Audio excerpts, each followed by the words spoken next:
Welcome to the Black A History Channel. Please share this video and subscribe to this channel for more captivating content. Now, I don't know which came first, but I believe I started watching the action and disaster film Pompeii on Netflix and got an interesting idea for the channel once I started watching. I love an action period piece, and because I knew that Romans were an ancient civilization that was tolerant of same-sex romances, I couldn't help but wonder if that was the case for gladiators.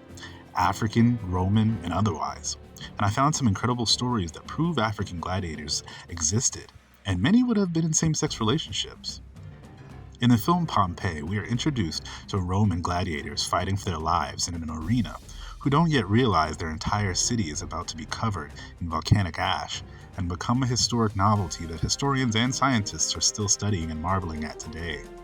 Now, of course, the action movie Pompeii is a very dramatic retelling of this very real story with epic and larger-than-life heroic fight scenes, but I couldn't help but wonder what these hunky Adonis's lives were like being locked amongst each other, and if they ever wrestled with each other outside of the arena, so to speak. Well, it turns out romantic relationships between gladiators have been well recorded in Roman art and written histories, and as most of these modern-day retellings of gladiator stories will show you, African gladiators were present in Rome during this time period as well. No, seriously, if you've ever seen an epic gladiator movie, you know there's always a strikingly handsome, dark-skinned gladiator fighting against or alongside the white protagonist of the film. Even in Pompeii, our good Nigerian brother, Adewale Agbaje, who plays the bisexual villain in the prison series Oz, which I also covered in a previous video on the channel, is playing Atticus in this movie, a strong warrior forced to fight in Pompeii's arena alongside Game of Thrones heartthrob Kit Harington. Around the time I was watching this movie, I must have done some Googling and found an interesting article by Pink News about the discovery of possible gay lovers burned into ash statues in the very real-life ruins of Pompeii. Nearly 2,000 years ago, when Mount Vesuvius erupted, it wiped out Pompeii and left behind these ominous, immortalized statues covered in ash all around the city. These two young men, who were found embracing covered in ash, are now being studied by forensics, whose tender embrace as they died leads historians and scientists to speculate they were close, if not romantically involved, as one man holds his head on the other's chest as they were inevitably covered in the volcanic ash. Tests found their ages to be 18 and 20, and also proved that they were not related, which is what has led many historians to speculate they were young lovers. So after finding this article and many others, I realized that Roman and African gladiators having sexual and romantic relationships was not just likely, at times it was celebrated. We've seen so many examples of African gladiators in films since the 1960s and 70s.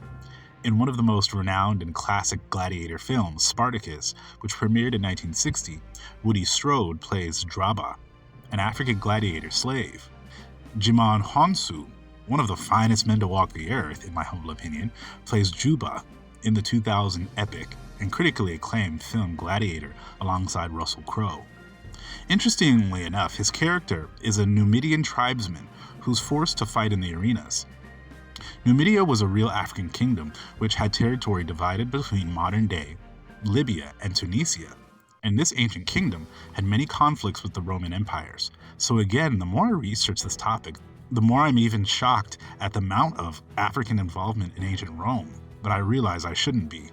We really have been at the center of all cultures of Earth since the beginning. Even in the Spartacus TV series in 2010, British Ghanaian actor Peter Mensah plays Oenomus, another African gladiator. There's so many examples of African gladiators in entertainment today, so it shouldn't be a stretch for me to suggest some of these African gladiators played for Team Homo, especially if at times these relationships may have been encouraged.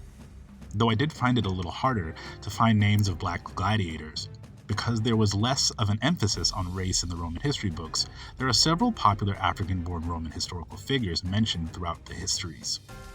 There were several Roman colonies in Africa, including Leptis, a town mostly formed of African Roman soldiers, though it also had a large white Italian population as well. Goods in Africa circulated to Rome from colonies like Leptis for hundreds of years. Septimus Severus was a Roman general who became emperor in 193 CE. He was born in Leptis Magna, a city in modern Libya, who had paintings and coins depicting him with curly hair and dark skin. Apuleius was a philosopher and novelist from Madoros, an ancient city which resides in modern-day Algeria. Cyprian of Carthage, an early Christian writer born nearly 800 years ago, was born in Tunisia before moving back to Rome. He was of Berber descent, a mostly black and mixed Arab ethnic group that's population spread across several countries in North Africa. Africans were coming into Rome from countries as far away as Egypt, to Sudan, to Libya, to Tunisia.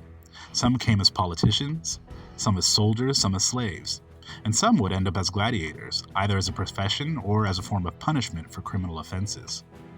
Gladiators were armed swordsmen who helped entertain crowds of Roman political figures and common folk by fighting animals, criminals, and other gladiators in colosseums and other large Roman amphitheaters from as early as the 3rd century BC, roughly 2,200 years ago. There were even different types of ranks of gladiators, like the Samnite, who was heavily armored and given the finest weapons, versus the Retiarius, who had on less armor and usually carried a net and trident. And as we now know, other gladiators throughout the years were allowed to ride chariots during the fight. The era of gladiator games lasted for nearly 1,000 years, though the traditions died out with the rise of Christianity in Rome and the rest of Europe. Wrestling and sexual intimacy between gladiators has been found depicted on many Roman artifacts, like vases and dishes and paintings, so there's no confusion as to the love lives of gladiators. A notable same-sex gladiator pairing recorded in history was the popular Priscus and Verus, who fell in love while training at a Roman school. Their love story was popular enough to be made into a play and performed for the Roman Emperor Nero. Many historians have deduced that Romans believed strong emotional bonds would make for better survival for partners and teammates in the arena. Romans also saw fighters as men who needed to be virile, and so having a strong sex drive and having sex with other strong men was seen as a sign of strength, not a sign of weakness like many see gay intimacy today. As we know, the emergence of Christianity saw a rise in critical judgment of the Roman belief in multiple gods and also saw a decline in acceptance of same-sex relationships. There's so much historical evidence that proves men have been intimate with each other and celebrated these relationships through art and storytelling for over thousands of years. And though the gladiator art form died, which I personally think was the best for humanity, same-sex relationships between men just changed and morphed into different spaces and outlets. It's so interesting that so many men in today's society revere the power and organization of the Roman Empire, but like to forget that racial equality and celebration of same-sex relationships were ideals that the Romans helped popularize on a global scale. It's very likely that there are stories of African Roman gladiators who loved other men that are waiting to be found and told, buried somewhere deep in a Roman cave or a catacomb. It really is fascinating how black and gay the world was and always has been.